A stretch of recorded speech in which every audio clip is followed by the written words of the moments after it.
your girl Shalae, and I'm back today with another video. In today's video, we're going to discuss one state that is doubling SNAP benefits for my seasoned seniors. Because you know, you guys like to tussle in the comments, right? So, one state. If you think it's not your state, go ahead and click off right now. We're also going to talk about the government shutdown. We have summer EBT and just a whole lot more with EBT. So if you want to know what's going on, you've come to the right place. Stay tuned. Your girl's got you covered. Now, if this is your first time tuning into my channel, hi, hello, hey, friend. My name is Shalae, and here on this channel, we discuss shopping, saving, and everything in between. I would love to have you a part of my internet family. Super easy. Click the big old red subscribe button down below when you're in, just like that. So while you're ready, go ahead and give me a like because you love me bringing this content to you. Guys, I'm getting ready to go outside. So as soon as I finish this video, we're outside. Now, if you want some Amazon Prime, then definitely go ahead and click the link above or down below, and you in there like swimwear. It's free, guys. You don't have to pay anything. Try it out for 30 days. But let's go ahead and move on to the main topic, and that is the doubling of SNAP benefits for my seasoned seniors. And we are headed to good old Ohio. All right, so the average SNAP benefits for older Ohioans would double under a new Ohio House bill. So House Democrats plus the Republican allies, they proposed new legislation this past Tuesday that would roughly double the monthly SNAP benefits for older seasoned seniors or older Ohio recipients of SNAP. Now, this is House Bill 428. And it's anyone that is 60 or older who receives SNAP would be eligible. Now, of course, right now, you must receive less than $50 a month in benefits, and then you would get a supplemental payment to get you to that $100 a month. So you have to receive less than $50, and they're trying to make it where you at least get $100. Now, nearly 71,000 Ohio households with a resident that is 60 or older, they receive SNAP. And this is all according to the Ohio Department of Jobs and Family Services. They said the average allotment is about $25 per month, which is half the minimum of $50. So one, they're trying to seek a $50 minimum, and then they're going to add that supplemental $50 payment. And so Ohio said, look, states across the country, they have taken matters into their own hands to help SNAP benefit adequacy for older adults and ways to supplement and fully fund federal benefits for our older recipients. And they said, as Ohio lawmakers, we should be doing the same thing. And I agree. So Edwards said that the legislation is a means of protecting older Ohio recipients who are living on fixed incomes, who struggle to afford nutritious food due to high inflation. Now, remember, guys, we talked about this because I want to say New York has a proposal as well, and it's a few other states, but this is what we have, and I think it's a great thing. So let me know if Ohio is your state. Let me know, what do you think about the SNAP minimum being $25 or $23 and now making it where at least the minimum is $50, and then states can add a supplemental payment. So if it passes, then my seasoned seniors in Ohio, you'll get $100. Next, we are moving to the good old Georgia Peaches, where the state is calling for them to reinstate summer EBT. So several Georgia leaders, they are advocating for the state to fund 2024 summer EBT program. So remember, Georgia was among the 15 states that opted out of participating in the program. Alabama was too, but Alabama said we just didn't have our ducks in a row. So we'll have it next year. But Georgia was like, no, they're not doing it. And they said, look, a lot of children are experiencing food insecurity. There was a letter that was sent out. It says, for thousands of kids, summer break signifies the loss of access to school lunches, which serves as their primary source of nutrition. So this failure to pretty much provide basic food security for children, the most vulnerable members of our communities, this will have repercussions, and this cannot be ignored. So nearly 64% of Georgia public school students, they qualify for a free and reduced lunch. So this indicates that this is more than, I think they said, like 1 million children in the state that would have qualified for the benefits that the USDA offered. So the nonprofit Food and Research Action Center, they estimated that this would have resulted in more than $138 million in benefits for Georgia families this summer. So it's like the Georgia leaders, they're like, hey, look, We need to do something. This is detrimental for students that depend on school lunches as well. Now, I don't know if they're going to have a change of heart like they did in Nebraska. Remember, Nebraska was like, no, we're not doing it. We're not doing it at all. And then the people, they got up, they stood together, and then next thing you know, Nebraska had a change of heart. So maybe, I don't know, Georgia, let me know. I don't know your leaders and how they operate, but they are at least now trying to get summer EBT, the $40 per month, and you guys are still having issues with your backlog. That has not changed. All right, next we are moving on to New Hampshire, where they are offering free job training for people that are receiving SNAP benefits. So if you are in New Hampshire, you can now receive free type of training, or you can expand career opportunities for people that want to go back to college. So this is like a new initiative that they're doing. They said it launched about a year ago, and it is a collaboration between the New Hampshire Department of Health and Human Services, and then also as well as Manchester Community College. Now, as of right now, it allows people that receive like SNAP benefits, you can actually go to college if you want to, tuition-free courses through the community college. So, I mean, like, people are going and getting, like, their nursing degree, their CNA. The state also has where they're, like, career counselors that are available that will connect you to opportunities, and you can work on your skills, like your resume writing, as well as, like, how to interview. But we all know, like, the federal government, they require every state to provide some type of employment and training program for those that are receiving SNAP benefits. But the states, they have like a lot of latitude, or they can pretty much decide on what that training looks like. I know some states be like, well, just go work at the Goodwill, right? But it just depends, all right? So in New Hampshire, they said it's a win-win situation because the participants, you receive a no-cost credentials for college.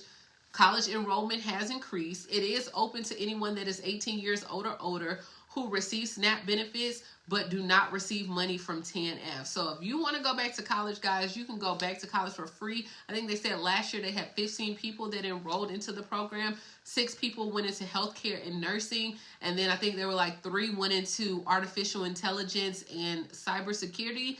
And then I guess like the other 6 went into something else. I don't know, but it's free.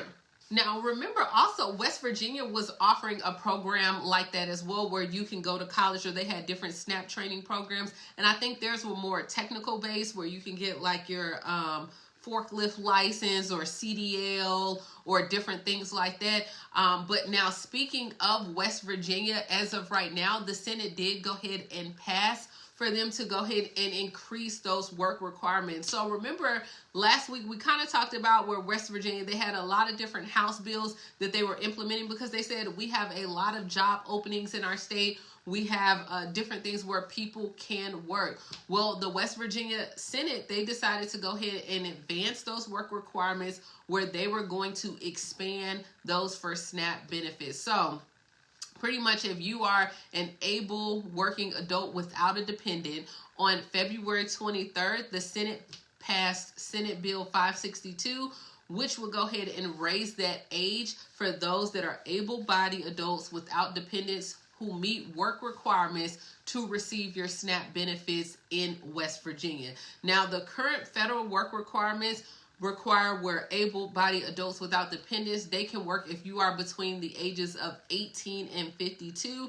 But in West Virginia, they're now increasing that age from 18 to 59. So if you are 59 years old, you do not have any children at all, and you want to receive SNAP benefits, you must have it with work requirements, and they have very little exceptions as well. So it did pass with a vote of 32-2, and now it is moving to the West Virginia House of Delegates for consideration. So this is what we have going on in West Virginia. All right, let's go ahead and move on to California. All right, so people that were impacted by the recent storms in California can get help from SNAP. So the U.S. Department of Agriculture announced that the homes that were impacted by the widespread power outages that started on February 4th as a result of the winter storms, now you could be eligible for your replacement SNAP benefits as well, or CalFresh benefits.